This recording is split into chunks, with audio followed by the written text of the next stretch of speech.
What is going on, guys? Samuel Wolf Samuel Productions here, back with another top 10 list for y'all today related to Big Brother. But the last Big Brother video I did talk about, I think, on the absolute best weeks of Big Brother, talking about the best the show has to offer. And I'm not talking about the worst that the show can really get. Like this, Big Brother is one of those shows where if it gets good, it can get really good. But once it gets bad, it gets really bad.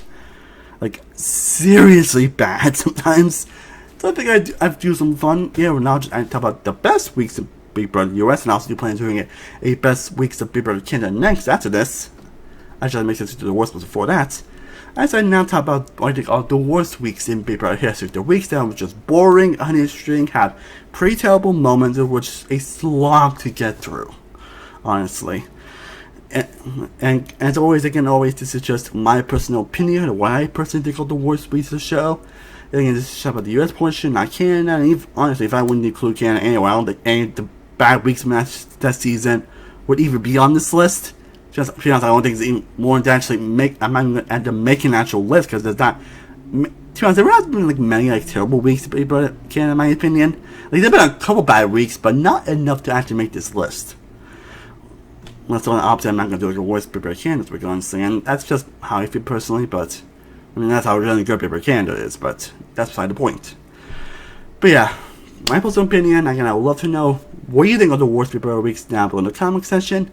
Let's just have some fun here and talk about the worst that Big Brother has to offer. So let's get to the list, shall we? But before we get to the actual top 10, let's get into the honorable mentions. The weeks that was still pretty bad. They just did not quite make the list. They were just not bad enough to make the actual top 10. And truly, those honorable mentions are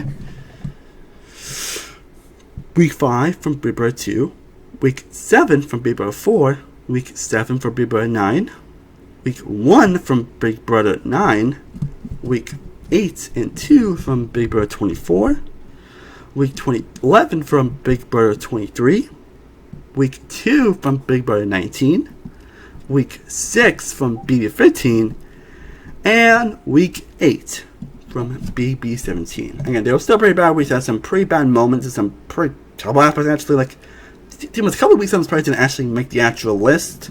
But, anyways, let's just get this over with, shall we?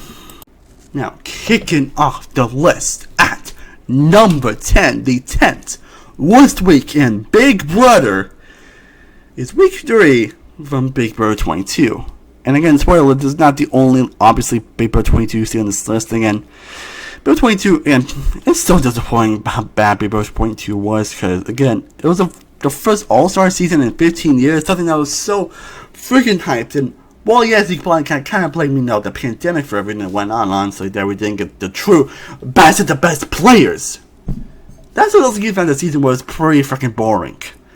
And the truth that you could easily pretty much break the game of Big Brother.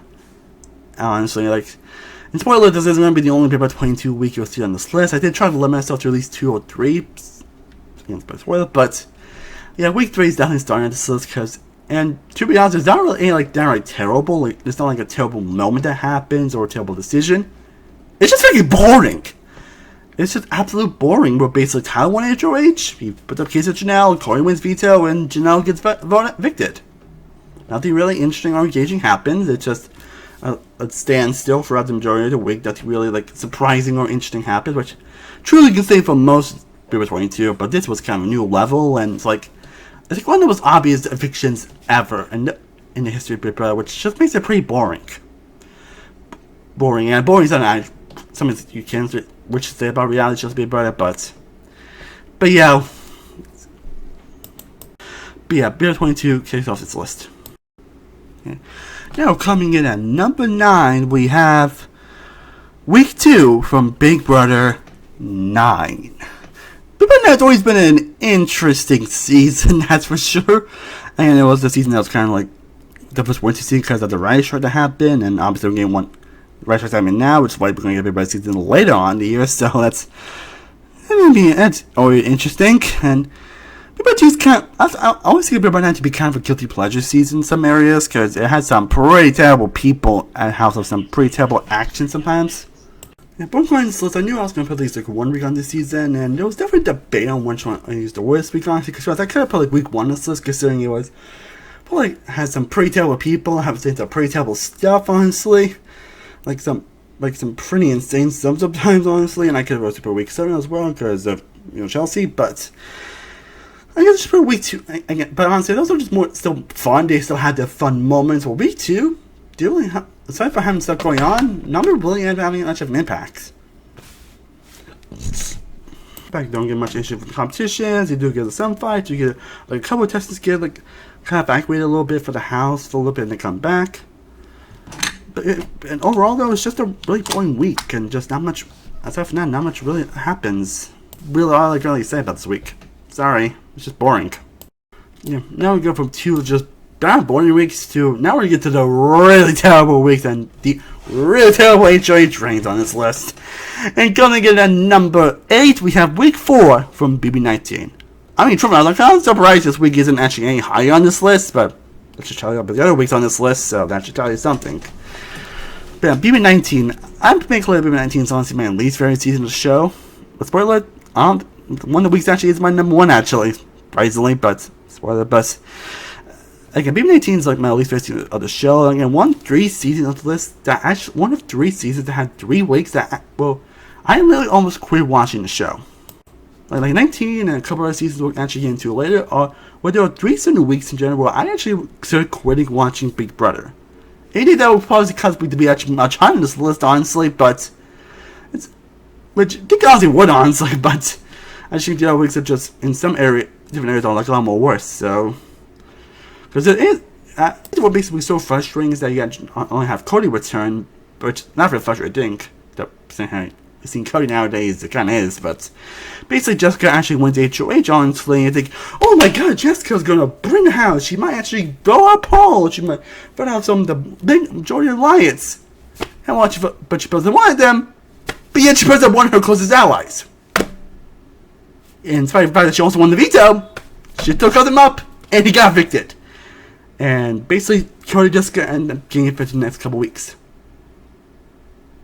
Like, I don't think I ever felt so frustrated over an HOH when it was clear and obvious that, hey, you should put people from the actual alliance that have been actually targeting you, but yeah, you decided to put up one of your allies?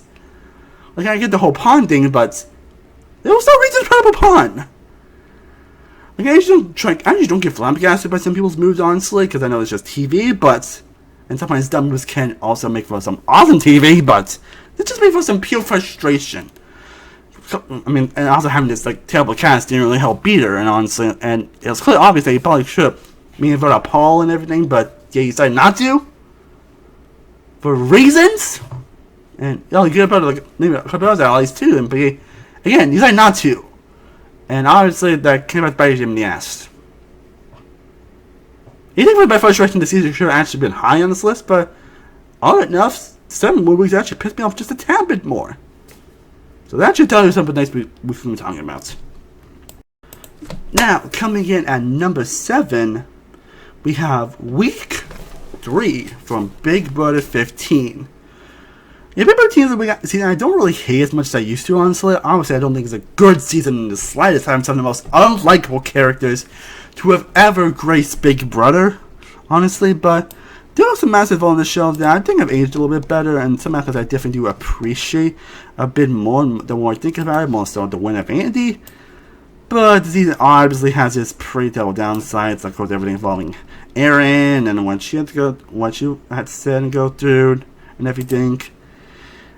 I mean, most just get a week where basically you got people acting like terrible people to each other, saying like awful things to each other. Like, I mean, Jean Marie's like honestly one of the worst people to ever appear on Big Brother, in my opinion, and oh my god, she's so like so just sorry, it's just in some ways she doesn't mess following her and the other housecasts that read the breakdown again. Just the unlikability of some of the housecasts and the arguments they have throughout the season makes the season come out just pretty just annoying. I know fighting's probably a part of Big Brother in some areas, but sometimes can be too much or just too frustrating, and that's the same for this week. Just unlikable people being unlikable people to each other. And Friday also had probably another one of the most obvious evictions, but Jeremy going home didn't really help either, honestly, and not much really actually happening to the gameplay, and it's boring, uninteresting, but also having some pretty terrible people saying some pretty terrible things. I don't feel between like this and week 6, honestly, especially with that whole eviction thing, but I did have a little bit of fun in that, but though not really affect that Jim Marie said the pretty terrible things by Candace, but in that week you have the little like fun aspects here and there, but this one was just pretty uninteresting. Boring, and just that shows a lot of the worst aspects that Big Brother can really do with his house guests. Now at number 6 and number 5, we have 2 weeks from Big Brother 22 on this list. Number 6 being week 5, and number 5 being week 8. 2 incredibly terrible and frustrating weeks.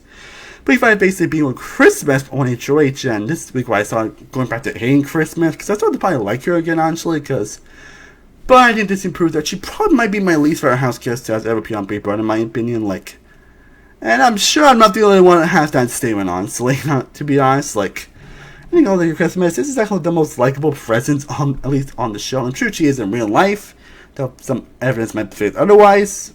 That's a story for another day, though, but it's been things that proves that basically, yeah, Chris is an asshole, and she's not fun to watch. And she's not a good gameplay either, she's not a fun character.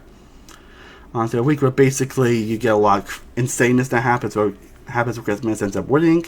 Here, she also gets another random power that doesn't really do much, like in that week as well, and you also get put a Bill and Devon, you also get a fight that happens between these two characters, between them all, which it's one of the fights that doesn't really make a lot of sense if you actually really think about it. And then Billy goes home, and of course you get the whole Tyler situation.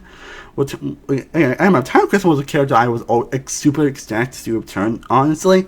And for 4 weeks, he was actually great. It could have been a great week. It could have been a great season where we could have had Tyler kind of go back and forth between each other.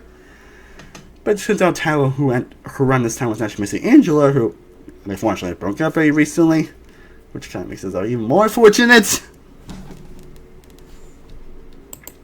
Decided that he wants to quit the game and decided to use the Black Lives Matter movement to basically try to convince Christmas to kind of put him up, and also convince Bill and David that they were going to be safe, which obviously ended up failing, and Tyler kind of plays stagnant for the rest of the season, which again, it's pretty disappointing, honestly, considering how great Tyler is a game player.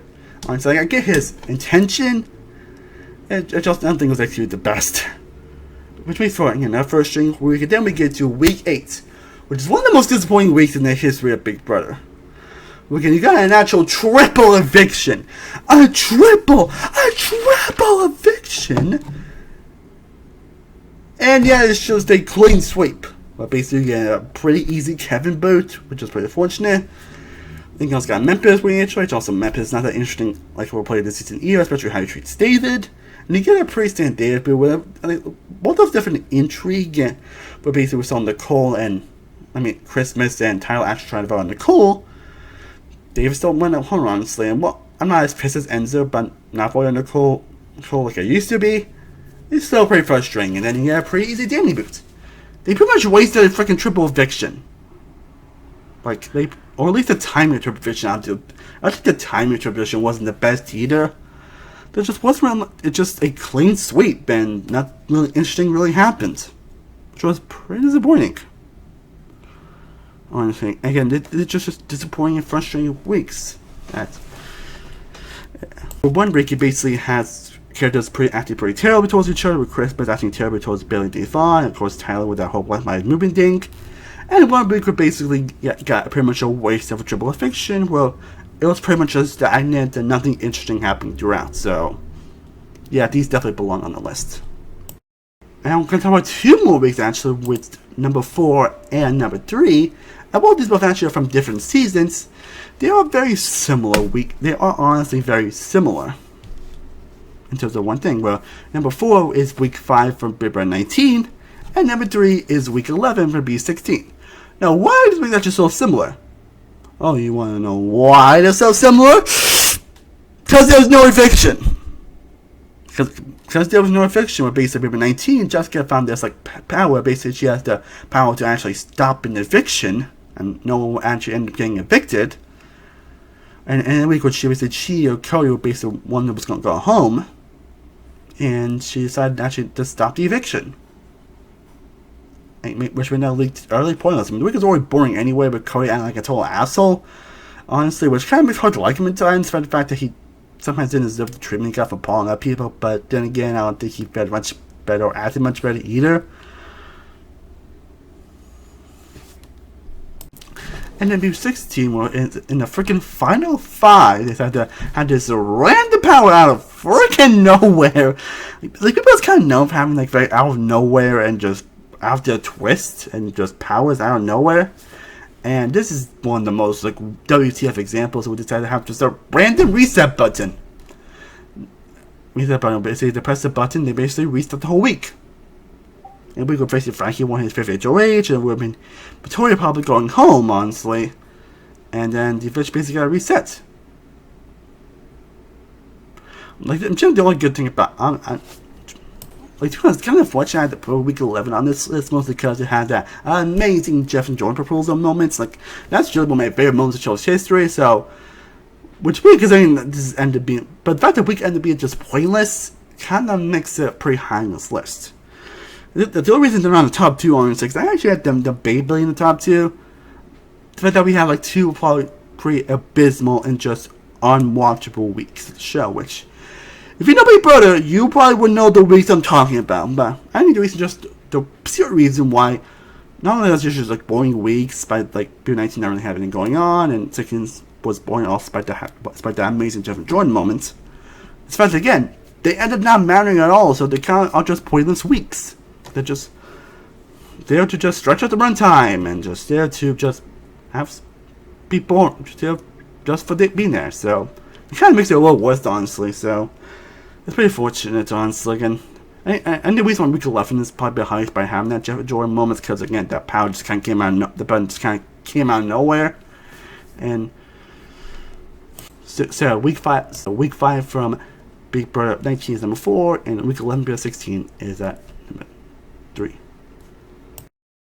Now we're top 2. Like, honestly, these were probably the definitive top 2, honestly. When analyzing the list, I was like, yeah, these are definitely the definitive top 2.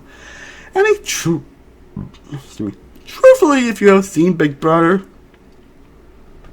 but I know the show's history, you probably would be surprised that these weeks are in the top 2, honestly. And like I mentioned before, these are the 2 weeks that, along with week 4, week 19, are the weeks that made me nearly stop watching the show. That I was actually starting not watching the show anymore. That's how terrible it was. But yeah, coming in at number 2 on this list, we have week 3 from Big Brother 21. Like, I don't think I need to explain also, like, this week is just abysmal. And I don't try to use abysmal a lot, but that, like, literally the only positive that we're going to see Kaitlyn as a veto host and Captain won the veto. That's literally it. Everything else is just terrible. We got Nick winning HOH, who's not really likable, fun presence in the first place. You got Nicole actually being nice for this week, and also Nicole Anthony is one of the most likable house guests ever. Trying to basically talk to Nick Isabella and about what their alliance has been saying to them, which we know is actually true. He ends up putting Cliff and Jessica, so I talked to them, and then it's a good thing that now I do like Chrissy and Tommy, but they were acting like pretty assholes in this portion, and with Mitchie and Jack and a lot of those people were like pretty much assholes and trying to convince them that they didn't act like assholes and try to convince them that they weren't true, and Nicole's kind of being the bully while also bullying Nicole, which is pretty frustrating, seeing Nicole just trying to be a genuine person, trying to be able to basically treat in that way, honestly, and it's about saying some pretty awful stuff to Nicole, which we all can do was undeserving the slightest by Nicole's best efforts. Like wow, like the stuff that Isabel says in this week is just oh boy. And Big Brother 21, lucky be the Big Brother 21 probably has the worst pre-jury ever, and this is kind of why. Just so frustrating. We're having some incredible unlikable tests to say some pretty detestable things. Also, another thing we saw is that Nicole thankfully did not get evicted, but again, considering we had that Kim comeback twist, which is also one part of the worst twist ever on the show, it also made this week kind of pointless. Nicole probably would have, because there's no chance Nicole probably would have gone back anyway, honestly, if she got evicted. So, again, it makes this week kind of pointless and not interesting. And he also got a random crazy meltdown, which shows that using power, just a lot of random stuff. It's just, find all that, you get a pretty abysmal week that was so hard to watch. Honestly, like, it's good that Nicole definitely had a much better smooth run after this week, because, damn. But, again, it was definitely a bit for number 2, number 1, but I think what edges down is because, I'm gonna say it, this is probably one of the only weeks, probably the only week in Big Brother history where I really don't have any positive to say about it. Where I don't have one tiny positive or anything to say about this week. Honestly, well, at least the other week I'll at least have like 1 or 2 positives to say about by being terrible weeks, because I am someone that obviously always tries to find a positive in everything. But not this time. Not this time, sir. So, for me, in my opinion, the number 1 worst week in Big Brother history is week 1 of Big Brother 24. And truthfully, if you've seen this season, this probably should come as no surprise. Big Brother 21 also had a rough start, but maybe 22 had an even rougher start. And I also had week 2 and week 8 in the honorable mentions. Like, I think I'm not more positive on this season. But Jesus, week 1 was terrible from start to finish. Not doing a great job introducing the cast itself. You got that whole like backstage pass, which I had no idea who thought that, for being honest. I think one would be like we actually hear everybody like, huh? What? But basically, Pooch ended up winning it. Selected Alyssa, Brittany, Paloma to join him, and then Michael's going to wanted to be safe, and then Pooch was going to select one of those two to compete with the first affected house guest to try and get back into the game. Or at least that would have happened. Well, we'll get to it later.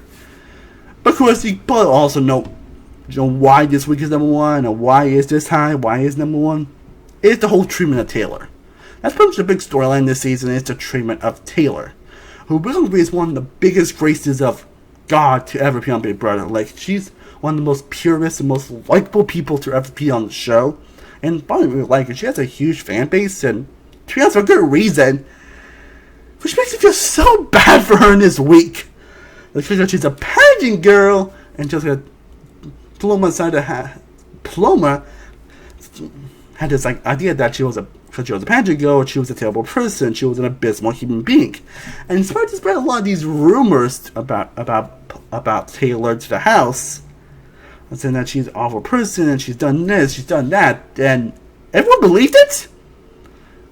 Like, yeah, Paloma just wow, that's insane. And you also got Daniel and HOH, who, and you all can agree, is one of the worst people also be on the show, and especially if you see a lot of his social media presence, and like he's still pretty upset, still pretty bitter about this season. And of course, how he treats Taylor, he's definitely one of the biggest streamer Taylor, and like I mentioned, with week 3 in my best list. We just pretty much, because yeah, but that wasn't much. It was interesting. We basically nominated like Michael and Terrence. Michael won his first of 6 vetoes, and Taylor decided to end up bringing up Taylor. And saying some pretty terrible things that Taylor did, some pretty terrible stuff, which is like, it's confusing, honestly. And there's possibly the fact that Taylor actually won this season, which, by the way, is also the most satisfying I ever felt watching someone win Big Brother, which honestly was probably pretty high in my winner tier list ranking I did a while back. The fact that she was going to be affected for not really doing anything wrong here, for not really doing anything that's like that very terrible or bad, it's pretty shocking. Which made it so the more great that, again, Paloma actually ended up walking out the house for mental reasons. Like, I'm sure she was through a lot of that stuff, really, but and since she was one of those backstage people, the vision got cancelled. Which is like, thank you, Taylor's still in the house. It was, so basically from a combination fact that we got one house guest that got treat Tailbot for no real reason. Got some of the most unlikable people to and some of the most forgettable people to be on the show. A gameplay that's kind of more stagnant throughout the weeks. People saying some pretty terrible things as the season, and a pretty terrible backstage twist that doesn't really make sense to really think about it. And I'm glad that didn't end up going through, or glad that it didn't end up finishing it. I think I stand my piece to why Big Brother 24's first week is the worst week in Big Brother history. Well guys, I hope you enjoyed me discussing what I think are the 10 worst weeks in Big Brother history. Hope you all enjoyed this list. I would love to know down below in the comment section. What are your thoughts on this list if you've seen it? What are your thoughts on these weeks? What do you think are the worst weeks in Big Brother history? If there's any weeks I should have put on this list? What would be on your list? I would love to know down below in the comment section. And again, next one I'll be doing will be on the 10 best weeks from Big Brother Canada. We're going to do an interface soon. Hope you all enjoying these videos. I am 71 World from 71 Productions. I will see you next time. As always, stay cool, love. But peace.